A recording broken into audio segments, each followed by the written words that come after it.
ठाकुर जी अपने सब ग्वाल बालों के साथ में आनंद करते हैं।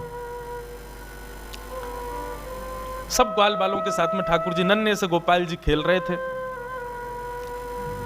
मधुमंगल, श्रीदामा आदि ये सब तन सुखा, मन सुखा, धन सुखा, ये सब ठाकुर जी के सखा हैं। बहुत ध्यान से सुनो, ये सब सखा हैं ठाकुर जी के। एक दिन ठाकुर जी सब ग्वाल बालों के संग खेल रहे थे, तो ठाकुर जी का सखा श्रीदामा बीच खेल से ही जान लगो। ठाकुर जी बोले, अरे भैया कहां को जा रहे हो? लाला मैं तो अपनी ससुराल जा रहा हूं। ठाकुर जी तुरंत पहुंच गए श्रीदामा के पास, हाथ पकड़ लियो। बोले, ससुराल जी कौन सा काम है भैया? ब्रजभाषा समझ में आ रही है?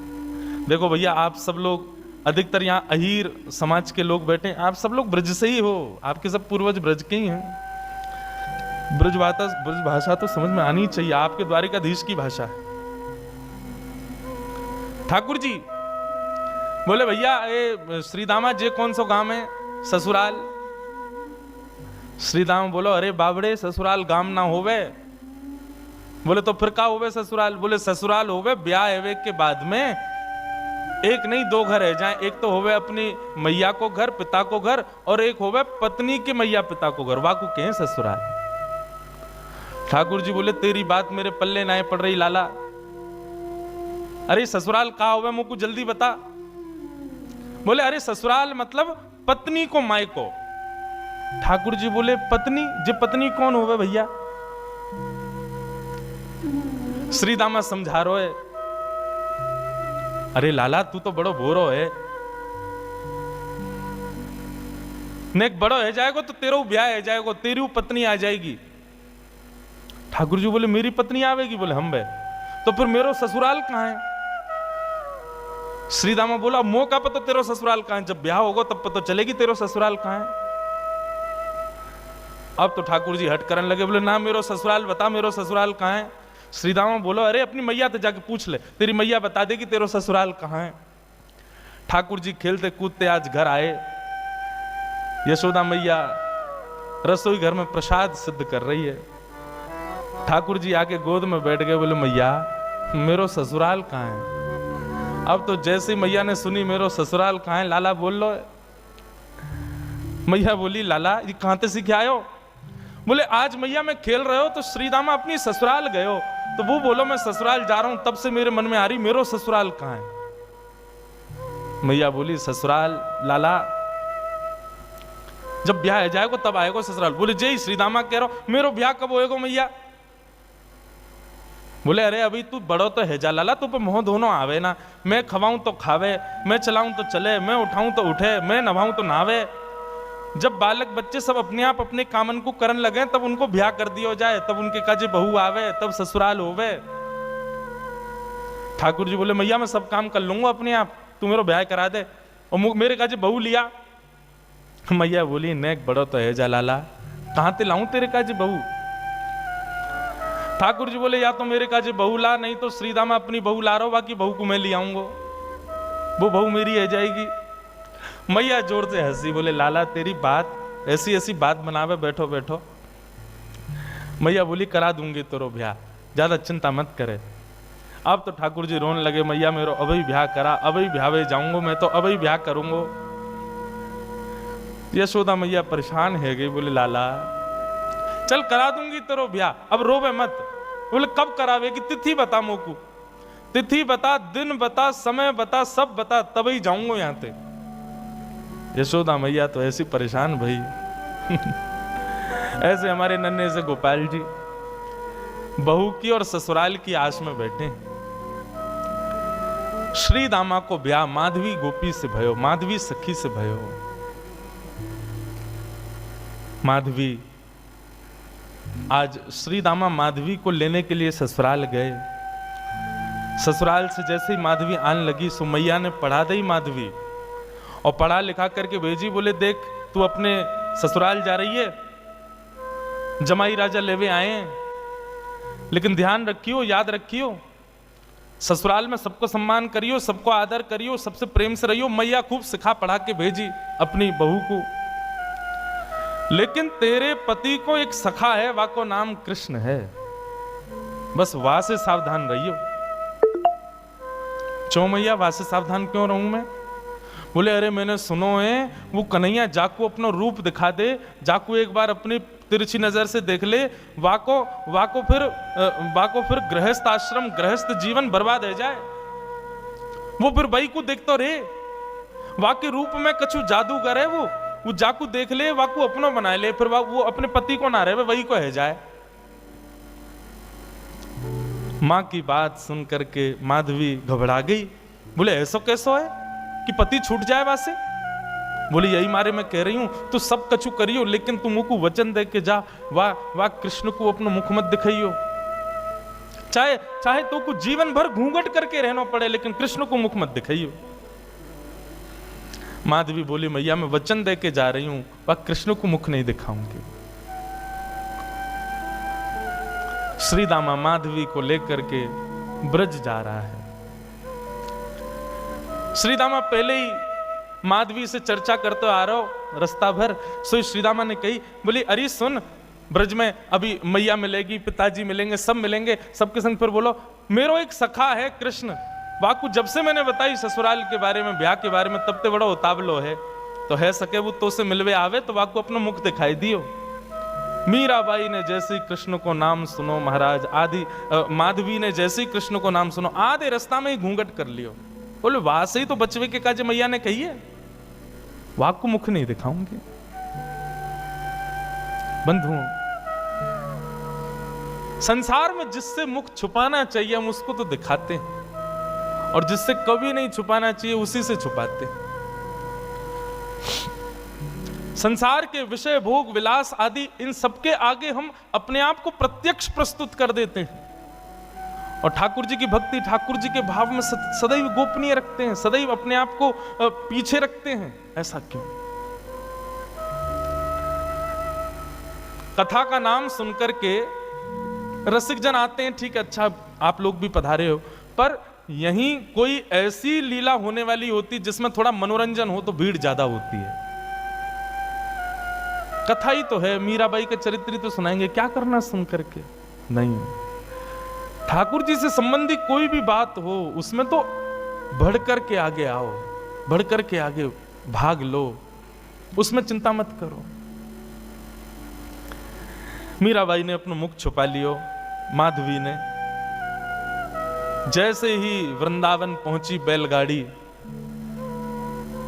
सखान ने जाके ठाकुर जी को बता दिया, अरे लाला देख, श्रीदामा आगो, अपनी ससुराल से आगो, अपनी बहू लेके आयो है। अब तो ठाकुर जी व्याकुल है गए, बोले बहू आइए, मैं भी तो देख क्या हूं कैसी बहू होवे, कहां थे, कैसी ससुराल थे, कैसे आमे, कैसे कहा होवे। ठाकुर जी तो इतने उतावले हो गए महाराज, पहुंच गए बीच रास्ता में। अरे भैया श्रीदामा आ गए हो? बोले हाँ आ गए हो लाला। कहाँ है तेरी बहू, कहाँ बैठी है? बोले पीछे बैठी है। बोले अच्छा, मुंह को मुख दिखाई दे। बोले तू देवर है, वो तेरी भाभी है, भैया खुद ही देख ले। जैसे ही रथ रुका, माधवी भीतर से सुन रही थी कि कृष्ण आ गया है।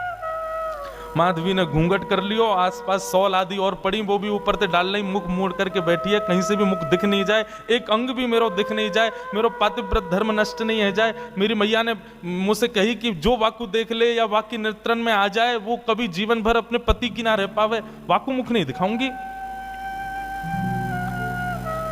ठाकुर जी भीतर पहुंच गए, श्याम सुंदर बैठे हैं सामने, और माधवी से कह रहे हैं, अरे श्रीदामा की बहू नेक हमऊ तो दिखा, तेरो मुख कैसो है? अरे नेक दिखाए दे।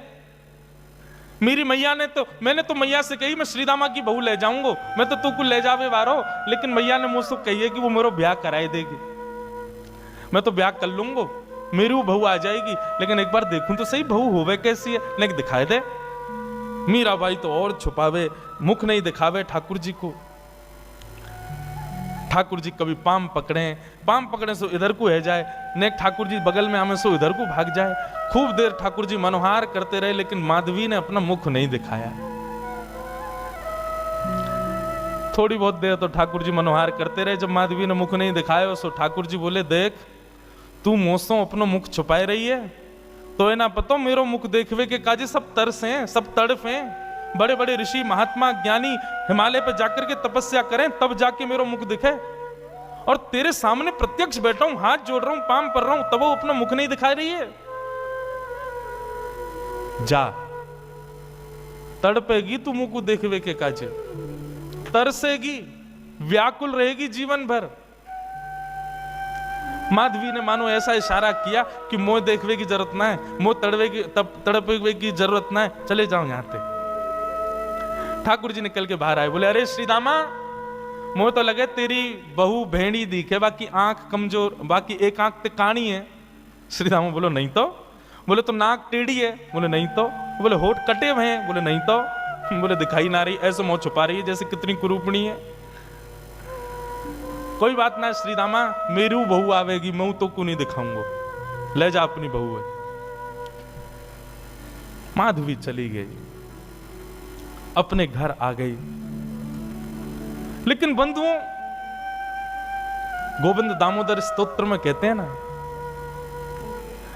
ग्रहे ग्रहे गोप वधू कदम्बा सर्वे मिलित्वा समवाप्य योग्यम पुण्यानि नामानि पठन्ति नित्यम गोविंद दामोदर माधवेति। ब्रज में तो और कुछ होता ही नहीं है, हर घर में केवल कृष्ण की चर्चा चलती रहती है। सुबह उठने से लेकर रात्रि सोने तक केवल कृष्ण कृष्ण कृष्ण। कृष्ण ने ऐसो कियो, कन्हैया ने ऐसो कियो, अरे आज तो नंद को लाला वहां घूम रहे हो, अरे आज तो नंद को लाला वहां डोल रहे हो, सब जगह यही चर्चा। अब माधवी सोचे इन पे और कोई बात ही नहीं है, अगल बगल की सब गोपियां, पूरे घर गृहस्थी की कोई बातचीत नहीं, बस पूरे दिन वो नंद को लाला ऐसो करे, नंद को छुरा ने आज तो ऐसो कियो, अरे आज तो माने ऐसो कियो, पूरे दिन वही की चर्चा। अब माधवी कहे किससे? अपनी सास से कहे, अगल बगल की गोपियों से कहे, बोले तुम लोगन पे और कोई बात ना है, कभी बैठ जाओ, कहीं चले जाओ, 24 घंटा या कृष्ण कृष्ण कृष्ण कृष्ण वही की चर्चा करते रहो, और भी तो कई बातें गृह गृहस्थी की कर लो भैया, ये 24 घंटा कन्हैया। एक गोपी बोली, अरे ये नई नई आई है का अभी ब्रज में? बोले हम बे अभी नहीं आई है। वो कितने दिन आए गए? बोले 3 दिन आए गए। वो 3 दिन आए गए, एरी गोपी एरी माधवी, तेने कन्हैया देखो अभी तक, या कन्हैया की दृष्टि पड़ी तो पे? माधवी बोली, मैं नहीं दिखाऊंगी वाकू अपना मुख, मेरी मैया ने मनाई करके भेजो है कि वाकू मुख दिखावे से यही स्थिति है जाए जो तुम लोगन की, अपनी पति की चर्चा नहीं करो, वह नेक से कन्हैया की चर्चा कर रही हो, मैं तो ना दिखाऊंगी वाकू मुख। गोपियां सब बोली, यही मारे तेरे मुख से वाक्य काजे ऐसे दुर्वचन निकलने हैं, अभी तेने वाको मुख देखो ना है, अभी तेने वाको रूप देखो ना है, यही मारे ऐसे बोल रही है। अरे जादना वो छवि दिख जाएगी ना, जादना वो मोहनी मूरत सांवनी सूरत तेरे चित्त में बस जाएगी ना माधवी, तू भी हमारी तरह वही की चर्चा करेगी। माधवी मन में सोचती भी है, ऐसा कहा है वाक्य रूप में जो और कोई चर्चा ना आवे चित्त में। बंधुओं, अष्ट सखा गाते हैं, सबने गाया, किसने नहीं गाया? कैसो है ठाकुर जी को रूप? श्री कुंभनदास जी कहते हैं अपने एक पद में,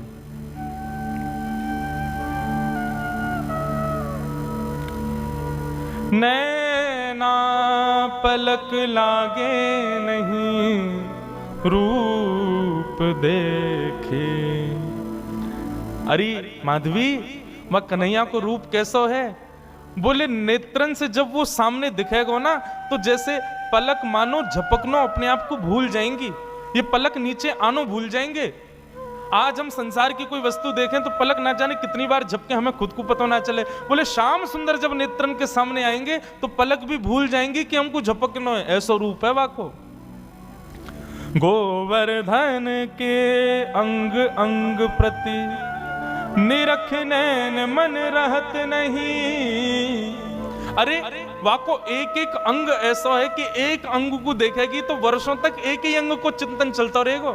ऐसा ना है कि एक बार में नेत्रन को भी देख ले, मुख को भी देख ले, कानन को भी देख ले, हाथ भी देख ले, पाँव नहीं, एक बार में एक ही अंग दिखेगा और वही कोई चिंतन चलता रहेगा। कहरी कहो कछु कहत न आवे, चुत चुरायो वे मांग दही। कहा कहूं, वाक्य रूप को वर्णन ना कर सकूं। माधवी बोली ऐसो काय वाक्य रूप में? बोले वर्णन को विषय ना है, कोई बता ही ना सके। अरे कितनों बड़ो वक्ता आ जाए, वाक्य रूप को वर्णन कोई ना कर सके। कुंभन दास प्रभु के मिलवे की, कुंभन दास प्रभु के मिलवे की, सुंदर बात सखियन सो कहे। आहा नैन पलक लागे नहीं, ऐसा रूप है वह कन्हैया को। अब तो माधवी पतो चल जाए या गली में कन्हैया है तो वह गली में ना जावे, पतो चल जाए कि यहां से अभी गुजरे तो वहां नहीं जावे, हर जगह से अपने आप को बचावे। लेकिन मैं अपनी कथा में कहा करता हूं बंधुओं, 5000 साल पुरानी बात नहीं, आज भी वृंदावन आपके भीतर पंच रसों से कृष्ण को प्रवेश कराता है। आज भी देखोगे तो श्री कृष्ण दिखेंगे वृंदावन में, कहीं नहीं तो दीवारों पे दिख जाएंगे, कहीं नहीं तो कहीं भी दिख तो जाएंगे। आंख बंद कर लोगे तो कानों से नाम के रूप में प्रवेश कर जाएंगे, कान भी बंद कर लोगे तो जीभ से जो भी पा रहे हो वो सब प्रसाद ही है, वृंदावन में सब हो गई है, तो रूप रसना के रूप से प्रवेश कर जाएंगे। मुख से कुछ खाओगे नहीं, नेत्रों से देखोगे नहीं, आंखों कानों से सुनोगे नहीं, तो नासिका से प्रवेश कर जाएंगे। क्योंकि वृंदावन में जितनी हवा बह रही है वो भी राधा रमण, राधा वल्लभ, बांके बिहारी, मदन मोहन, राधा दामोदर सबके चरणों का स्पर्श करके बह रही है। कहां तक बचोगे? वृंदावन पहुंच गए, वृंदावन की सीमा में प्रवेश कर गए, भजन आपका तब से शुरू हो जाता है। सांस लेना भी भजन है वृंदावन में, क्योंकि हवा में भी कृष्ण तत्व है। माधवी कहां तक बचाए अपने आप को? मैया ने कही मुख मत दिखाइयो। अरे मुख तो मैं खूब छुपा रही हूं, लेकिन कानों से भी कृष्ण कृष्ण, जहां बैठ जाऊं कहीं भी ऐसी कोई जगह ही नहीं जहां कृष्ण की चर्चा नहीं होती। माधवी तो अब तो ये स्थिति हो गई कि रात में सपने में भी उसको ठाकुर जी के अनुभव होते हैं। मुख नहीं दिखता क्योंकि देखा तो कभी है नहीं, लेकिन इतना सुन लिया है कि उसको अनुभव हो गया है कि चरण ऐसे हैं, हाथ ऐसे हैं, चाल ऐसी है, मुस्काते हैं तो ऐसे, फिर उठ जाती है, मुख से पानी से मुख धोती है और फिर विचार करती है सोऊं भी तो कैसे, नींद में भी तो वही दिख रहा है, कहां तक बचूं मैं। माधवी की स्थिति 24 घंटे चिंतन में श्री कृष्ण श्री कृष्ण श्री कृष्ण। एक दिन परेशान हो गई, रात्रि में सो गई, कानों में रुई लगा ले तो भी क्या, चिंतन में तो वही चल रहा है, कहां तक बचे। रात्रि में सोई थी, आज मानो मीराबाई को ऐसा लगा कि सुबह हो गई है, और तुरंत उठ करके हाथ मुंह धो करके माधवी ने मटका उठाया, यमुना जल भरने के लिए निकल पड़ी।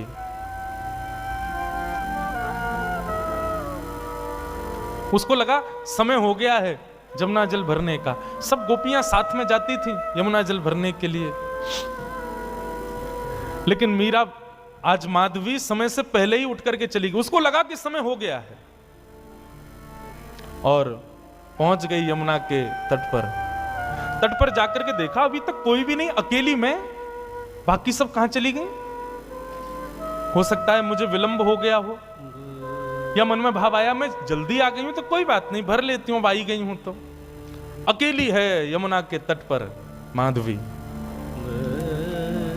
जैसे ही यमुना जल भरने लगी मटके में,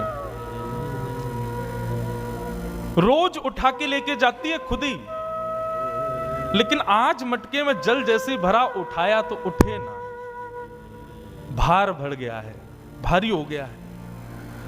अब तो लगी है उसको उठाने में, कभी खूब प्रयास करती है, खींचती है, आसपास देखती है कोई आ जाए, कोई आके उठवा दे।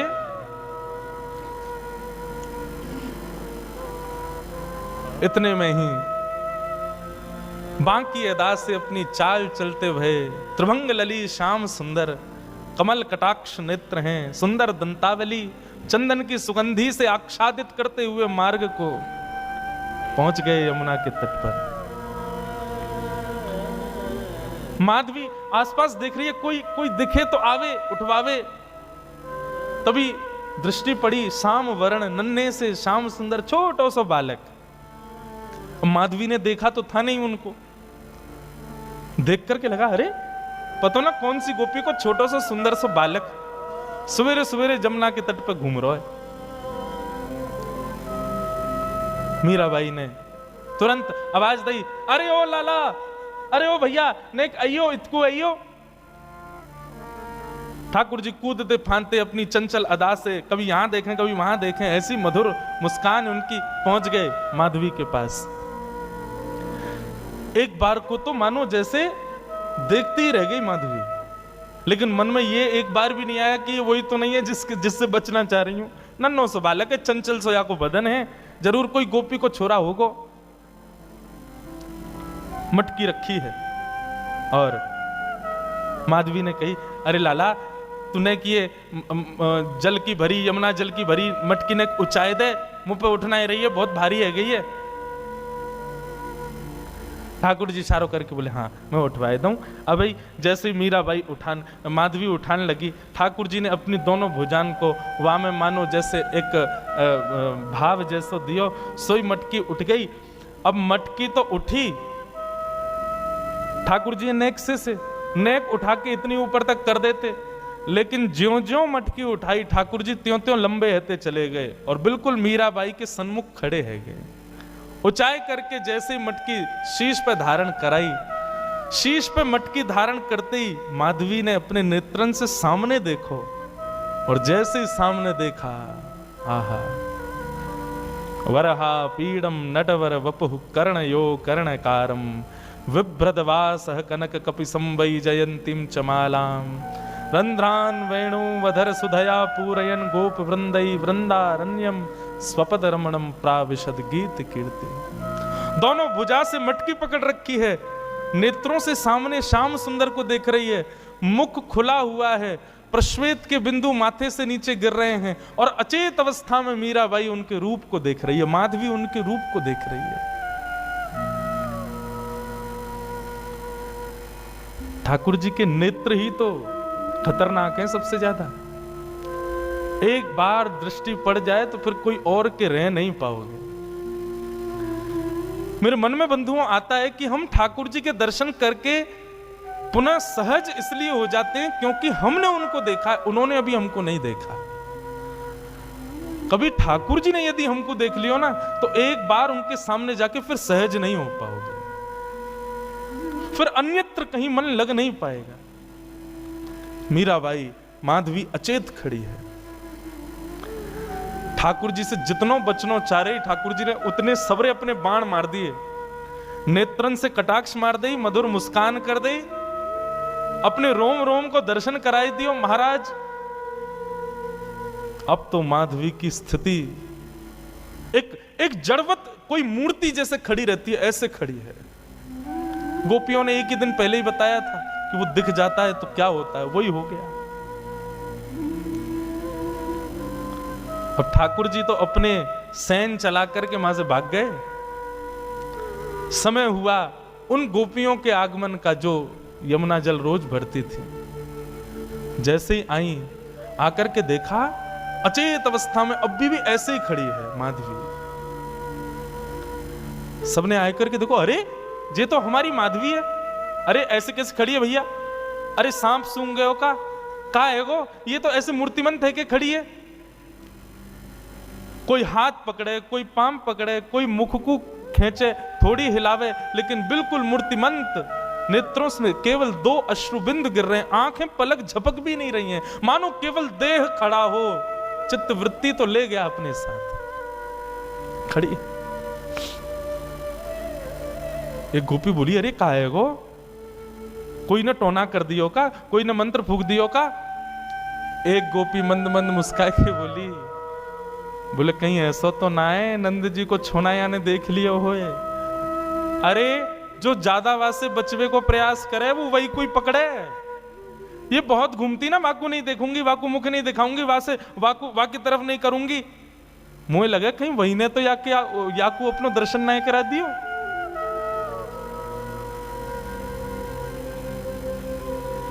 एक गोपी यमुना जल भर के लाई और जल का छिड़काव, खड़ी हुई है मीराबाई, ऐसा नहीं अचेत पड़ी है, सांस भी चल रही है, नेत्र भी खुले हैं, बिल्कुल सचेत है, बस मूर्तिमंत है। पानी का छिड़काव किया, मुख पर जैसे जल मारा तब मानो जैसे रुकी हुई श्वास आई हो और जल पड़ते ही मूर्छित होकर के गिर पड़ी माधवी। जल का छिड़काव किया, पैरों को मलना शुरू किया, हाथ दबाए, तब जाकर के चेतना आई और चेतना आकर के उठते ही बोली, वो कहां है, वो कहां चला गया? उस सांवरो सो कटाक्ष नेत्र, अरे कोई गोपी को बालक आया हो इतनो सुंदर, और बार बार बोलते बोलते मूर्छित हो जाए, फिर चेतना आवे फिर मूर्छित हो जाए, फिर चेतना आवे फिर मूर्छित हो जाए। सब गोपियां चिंतित नहीं, मुस्कुरा रही हैं। अब जैसे ही माधवी चेतना में आई, आते ही बोली, तुम सब मुस्कुरा रही हो, मेरी स्थिति तो देखो, मुझको ज्वर चढ़ रहे हो है, मुझसे चलो ना जा रहे हो, मुझसे उठो ना जा रहे हो, मेरी स्थिति ऐसी क्यों हो रही हो, तुम सब मुस्कुरा रही हो। तब एक गोपी बोली, तेने कोई और को लाला ना देखो, तू जैसे बचवे को प्रयास कर रही ना, वही आयो तेरे पास, वही नंद नंदन, वही श्याम सुंदर, वही हमारी यशोदा जी को लाला, वही तेरे खसम को मित्र कृष्ण, वही आयो।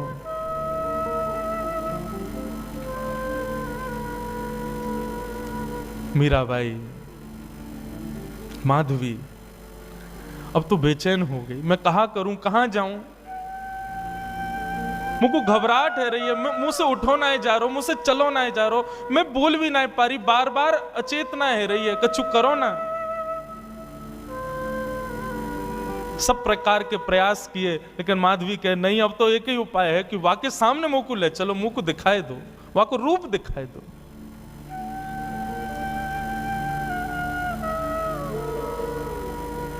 बंधुओं, कृष्णदास जी सही कहते हैं, सजल श्याम घन वरण लीन है, फिर चित अनत न भटक्यो, मेरो मन गिरधर छवि पे अटक्यो। मेरो मन गिरधर छवि पे अटक्यो, मेरो मन गिरधर। गाओ बंधुओं, माधवी मीरा इनके चरित्र को सुन तो रहे हैं हम, पर ये स्थिति होना असंभव है, पर जिसके संग भी होती है ना, उसको ब्रह्म सुख जैसा लगता है। माधवी कह रही है मुझे कष्ट हो रहा है, लेकिन कष्ट अनुभव ऐसा है भी नहीं कि मुझे कष्ट हो रहा है। सांसारिक देह की स्थिति पूछो तो मैं कष्ट में हूं, पर मेरी अंतरात्मा से पूछो तो मैं ब्रह्म सुख में हूं, मुझे आनंद आ रहा है, मुझे छेड़ो मत, रहने दो इसी अवस्था में। ऐसी स्थिति हो गई माधवी की। कृष्णदास किए प्राण न्योछावर, यह तन जग सिर पटक्यो। इसका मतलब क्या है? मतलब प्राण त्याग दें अपने? नहीं, कृष्णदास किए प्राण न्योछावर का मतलब जीवन न्योछावर। अब जीवन की हर स्थिति ठाकुर जी को अर्पित करो। अभी हम लोगों ने अपना पूरा जीवन किसको अर्पित कर रखा है? अपने तन को। इसी को ही सजाने, सवारने, खिलाने, पिलाने, उठाने, सुलाने, इसी का नाम यश वैभव कराने में ही लगे रहते हैं हम लोग। लेकिन वैष्णव भक्त का एक एक क्षण केवल ठाकुर जी के लिए होता है। इसलिए मैं पहले ही टर्म्स एंड कंडीशंस बता दूं, या तो इस भक्ति के मार्ग के अनुगामी बनना मत, बनो तो इस बात को पहले ही समझ लेना कि संसार की फिर कोई क्रिया नहीं कर पाओगे। मीराबाई का चरित्र मनोमंथन के लिए सुनिएगा, मनोरंजन के लिए नहीं। कहीं मीराबाई का चरित्र हृदय में घर कर गया तो फिर संसार के नहीं रह पाओगे आप। जो मैं बीच में पंक्ति छेड़ रहा था, मीराबाई की स्थिति क्या है? पद में कहते हैं, भजन तो भूल जाओ, 4 दिन पद ही सुनो। क्या कहते हैं, नारायण जी का पद है, लगन लगी घनश्याम की जाए, लगन लगी घनश्याम की जाए, लगन लगी घनश्याम। स्थिति क्या होती है, धरत कहूं पग परत है कित हूं, रखोगे कहीं पैर और जाएगा कहीं, धरत कहूं पग परत कित हूं, भूल जाए सुधि धाम की,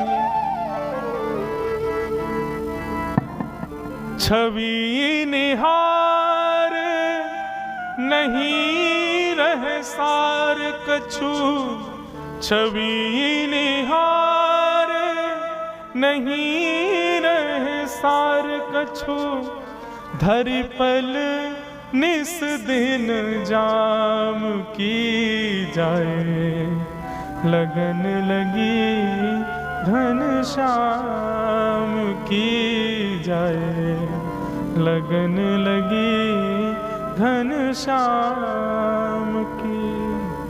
बंधुओं, ठाकुर जी कुछ रूपों से आकृष्ट करते हैं। पंच रस तो प्रमुख हैं, रूप, रस, स्पर्श, गंध और शब्द। जरूरी नहीं है कि कथा से ही आपका चित्त पकड़ा जाए, लेकिन एक बात समझिएगा, कथा से ठाकुर जी के नहीं हो पाए तो बाकियों में संशय हो सकता है कि बाकियों से ठाकुर जी के हो पाओगे। या तो ठाकुर जी का रूप देख करके आप उनके आसक्त हो जाओगे, या तो ठाकुर जी के रसयुक्त कीर्तन पद को सुन के उनके हो जाओगे, या तो ठाकुर जी के या ठाकुर जी के वैष्णवों के स्पर्श से उनके हो जाओगे, या ठाकुर जी की सुंदर गंध यानी कि उनके अनुभव से उनके हो जाओगे। लेकिन रूप, रस, स्पर्श, गंध ये चारों तब तक सार्थक नहीं होंगे जब तक शब्द से उनके नहीं होंगे, मतलब कथा से उनके नहीं होंगे। माधवी के साथ क्या हुआ, 24 घंटे ब्रज में कृष्ण की चर्चा चलती रहती है, तो ना चाहते हुए भी कृष्ण चिंतन जा रहा था चित्त में, कृष्ण की कथा प्रवेश कर रही थी चित्त में, चित्त में कथा ने प्रवेश किया, तब रूप ने आकृष्ट किया। कथा पहले आएगी जीवन में, और माफ कीजिए जिसके जीवन में कथा ने प्रभाव नहीं किया ना, वो उसके सामने ठाकुर जी खड़े भी हो जाएंगे तो भी उसका कुछ नहीं होगा। कथा प्रथम आसक्ति है। आपके श्री रुक्मणी जी ने जब द्वारिकाधीश को पत्र लिखा, क्या कहा कि श्रुत्वा गुणान भुवन सुंदर शृण्वताम ते, श्रुत्वा गुणान, मैंने आपको सुना है और जब से सुना है तब से आपसे प्रेम किया है, मतलब बिना सुने प्रेम नहीं हो सकता। कई लोग कहते हैं महाराज जी तीर्थ दर्शन करा दो, हमको प्रसाद पवा लो, कुछ भी करा लो, कीर्तन में नचा लो, कथा सुनने की मत कहो। तो मेरे मन में आता है, इस जन्म में तो ठाकुर जी तुझको कभी नहीं मिलने वाले, तू कथा से तेरे में रति नहीं है, कथा से तुम्हारे अंदर हृदय में प्रीति नहीं है, तो चाहे तुम कितने भी साधन कर लो। श्रीमद् भागवत में लिखा श्रम एव ही केवलम, यदि आप सारी क्रिया करते हो लेकिन कथा से रुचि नहीं है तो आपके द्वारा की गई समस्त क्रियाएं श्रम हैं। आहा, मीराबाई, माधवी, अब स्थिति हो गई, धरती कहीं है, पैर जाता कहीं है, चलती कहीं है, बैठती कहीं है, सोचती कुछ है, करती कुछ है। जित मुंह उठे तित ही धावे, मतलब जहां मुख घूम जाता वहीं को दौड़ने लग जाती हैं। वो खड़े श्याम सुंदर, मुख यहां घूम, अरे वो खड़े श्याम सुंदर। जित मुंह उठे तित तित ही धावे, सुरत न छाया धाम की, स्तुति निंदा करो भले ही, मेड़ तजी कुल जाम की। अब चाहे कोई मेरे भाव की प्रशंसा करे या कोई मेरे भाव की निंदा करे, मुझे उससे कोई मतलब नहीं। अरे तू तो पागल है, तू तो ऐसी है, तू तो वैसी है, कोई बात नहीं। अरे ये तो परम भक्त है, परम वैष्णव है, तो प्रशंसा सुनने से ज्यादा अच्छा भी नहीं लगता, और कोई बुरा कहता है तो बुरा भी नहीं लग रहा है। ऐसी स्थिति हो गई।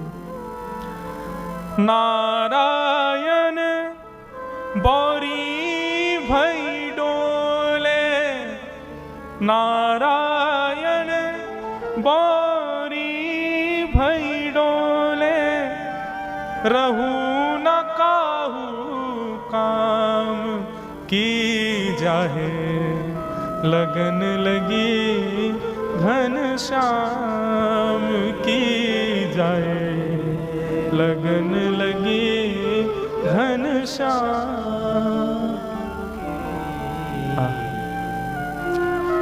हम किसी काम के नहीं हैं, आपको पता है।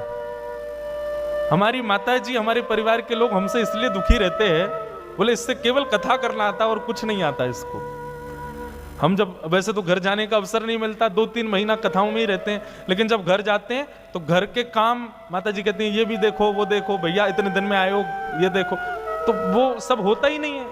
बस कथा करा लो, ठाकुर जी की सेवा करा लो, उत्सव करा लो, इसके अलावा कुछ और करने को कहोगे तो हम बिल्कुल अंगूठा छाप हैं हर चीज में, हमसे कुछ नहीं हो सकता। और यही स्थिति है बंधुओं। यदि आप संसार के और किसी काम के रह गए तो समझो अभी ठाकुर जी के भय नहीं।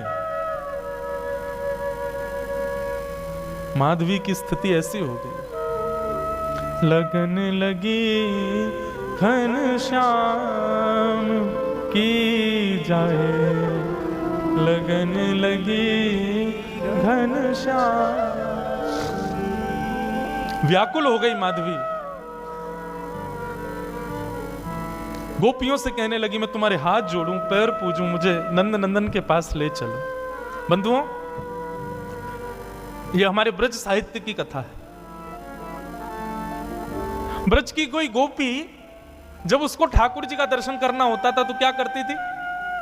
यमुना जल भरने जाती और चलते चलते धूप का बहाना लगा के कि धूप में चक्कर आ गए और चक्कर खा के गिर जाती, और फिर उस पर जल डालो, औषधि पिलाओ, किसी से ठीक नहीं होती। तब 2-4 गोपी जाती ठाकुर जी के पास, बोले एक गोपी बेहोश हो गई, चलो। ठाकुर जी आते फिर, और ठाकुर जी आकर के वाक्य कान में आकर के कहते चल रही गोपी जल्दी खड़ी है जा, मैं आ गए हो। सोई गोपी चेतना में आ जाती, ठाकुर जी को देख लेती, ठीक हो जाती। ठाकुर जी वैद्य बन गए, वैद्य राज। गोपियों की चिकित्सा करते हुए घूमते हैं। एक बार एक गोपी की मैया बोली, बोले ये लाला बड़ो कान में कहा बोले, सबरी गोपी उठ के खड़ी है जाए। एक बार वो वृद्ध गोपी ने विचार किया आज मैं बीमार होके देखूं, मैं देखूं कहा बोले कान में। उसकी भावना तो कुछ थी नहीं, ठाकुर जी के प्रति प्रेम तो था नहीं। ऐसी चलती चलती हाय राम गिर गई करके बेहोश हो गई। गोपी बोली अरे बेहोश हो गई है सासू माँ, कन्हैया को बुलाओ। ठाकुर जी आए, ठाकुर जी आके देखते ही पहचान गए, बोले भाव नहीं है, जबरदस्ती पहचान करना चाह रही है कि मैं कान में क्या बोलता हूं। ठाकुर जी आए, आकर के पहले नब्ज उठा के देखी, बेहोश थोड़ी थी, चेतना में थी, वो तो सुनना चाह रही थी कान में मंत्र क्या बोलते हैं ये। ठाकुर जी ने पहले नब्ज देखी और फिर वो जो पड़ी थी उसकी बहू से बोली अरे तेरी सासू तो बहुत बीमार रह गई है, या को तो बड़ो वालो मंत्र देना पड़ेगा। बोले कहा, बोले मंत्र से काम ना चलेगो, या के काजे तो नीम तोड़ के लाओ और नीम को कंडा में जला के नीम को धुआं करो, वहां में लाल मिर्च डालो, वो या की नाक पे लगाओ तब ठीक होएगी। इतने में सास उठ के खड़ी है गई, मैं ठीक है गई लाला, है गई ठीक, तेरे फार्म पूजू, बस अब कचुना चाहिए। श्याम सुंदर ऐसे गोपियों की चिकित्सा करते हैं, लेकिन आज जब माधवी की स्थिति ऐसी भई, गोपियां कहीं बोले लाला एक नई गोपी आई है, अचेत पड़ी है, लाला एक बार दर्शन दे दे। बोले कहा नाम है बाको? माधवी। अरे अपने श्रीदामा की बहू। भगवान बोले वो बहू? बोले हाँ। वो ससुराल ते आई का है? बोले हाँ वही। वाकू तो अपना मुख नहीं दिखाऊंगा, अरे बड़ी इतरा रही, मैं बात से पाम पूछ रहा हूं कि अपना मुख दिखाए दे, मुंह को दिखाया हो नहीं माने, पड़ी रहने दो, मैं ना आऊंगा वाक के पास। वाकू तो मैंने वचन दिया है कि वो तड़पेगी मेरे रूप को देखवे के काजे। ठाकुर जी नहीं गए माधवी से मिलने, क्योंकि ठाकुर जी चाहते थे कि यह विरह वेदना कलयुग में प्रेम लक्षण बन के जन्म लेगा, इसलिए विरह देना पड़ेगा। जब बीज में से एक स्वस्थ वृक्ष को जन्म देना होता है ना, धूप की ताप में रखना पड़ता है। ठाकुर जी यदि किसी को वेदना देते हैं, विरह देते हैं, तो निश्चित है उस पर अति कृपा है, अति प्रसन्न है, उससे कुछ और कामना है। ठाकुर जी सहज में ही किसी को अनुभव दे दें, सहज में ही किसी को कृपा कर दें, तो समझो कि अभी उसकी भक्ति उतनी श्रेष्ठ नहीं हुई। लेकिन किसी को तड़पा में, विरह दे में, तो समझो इससे प्रीति ज्यादा है। व्याकुल माधवी, तभी प्रसंग आया गोवर्धन लीला का। इंद्र के मान को मर्दन करने के लिए भगवान श्री कृष्ण ने जब गोवर्धन पूजा का कार्य रखा, सब ब्रजवासी गए, गोपियां गई। अरे माधवी, वैसे तो कन्हैया आवे ना है, लेकिन आज सब ब्रजवासी जा रहे हैं, आज तो को कन्हैया जरूर दिख जाएगा, चल। माधवी भी गोवर्धन गई है, लेकिन बंधुओं उसकी दृष्टि में पता नहीं क्या हो गया, उसको सब दिख रहे हैं लेकिन ठाकुर जी नहीं दिख रहे। गोपियों से कहे कहीं दिखे श्याम सुंदर, बोले वो तो घूम रहे सामने, देखे तो ठाकुर जी ओझल हो जाएं, ठाकुर जी कहीं छुप जाएं, मानो कोई लता पत्र अपने आप आगे आ जाए, बाधाएं अपने आप खड़ी होने लगी और त्यों त्यों व्याकुल होवे माधवी। 56 भोग के बाद जब इंद्र ने अपने मान के प्रभाव से जब मेघ वर्षा की, त्राहिमाम त्राहिमाम करके सब ब्रजवासी दौड़ने लगे, तब नन्हे से बाल कृष्ण ने 7 कोस लंबे चौड़े गिरिराज पर्वत को अपने बाम हस्त की कन्नी उंगली पर धारण कर लिया। सब ब्रजवासी जाकर के गिरिराज पर्वत के नीचे खड़े हो गए। माधवी भी वहीं खड़ी थी। गोपियों से बोली, मैं प्राण हाथ जोड़ूं तुम्हारे, एक बार मुझे दृष्टि गोचर करा दो, एक बार उसका दर्शन करा दो बस। गोपियां जैसे तैसे भीड़ के बीच से लेकर के उस मुख्य स्थान पर गई जहां ठाकुर जी खड़े थे, सबको दर्शन हो रहे थे। लेकिन जैसे ही माधवी पहुंची, माधवी ने जैसे ही उस चट्टान के ऊपर देखा जहां ठाकुर जी खड़े थे, ठाकुर जी का एक क्षण गिरधर स्वरूप दिखा और दिखते ही ओझल हो गया, धुंधला हो गया, मानो आंखों में पानी आ गया। खूब मीड़े, खूब जल डाले, लेकिन ठाकुर जी नहीं दिखे।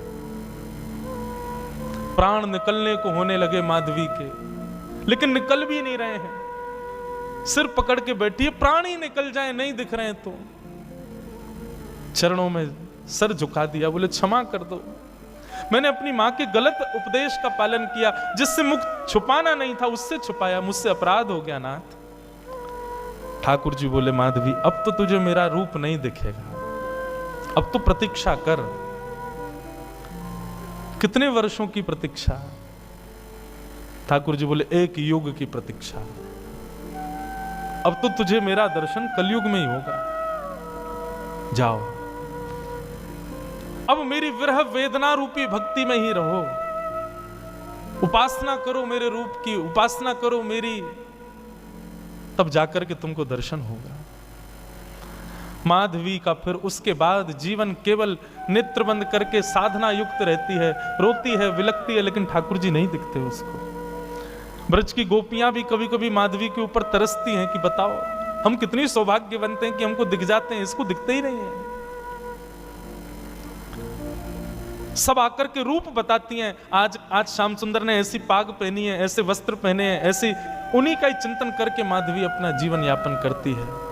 और इसी प्रकार सुन सुन करके ठाकुर जी के रूप माधुरी का अपने जीवन यापन करते हुए अपने प्राणों का परित्याग किया माधवी ने। और वही माधवी की दिव्य चेतना इस आभा मंडल में भ्रमण करती रही। कलयुग प्रारंभ हुआ और कलयुग में भी जब भक्ति शतक, भक्ति काल जब आया, तब भारत की राजस्थान की भूमि, और उस राजस्थान की भूमि में भी मेड़ता में भी परम गौ भक्त, परम संत भक्त, परम ब्राह्मण निष्ठ राव दूधाजी के छोटे पुत्र के यहां पर भक्तिमती माधवी ही मीरा के रूप में जन्मी है। बोलो भक्ति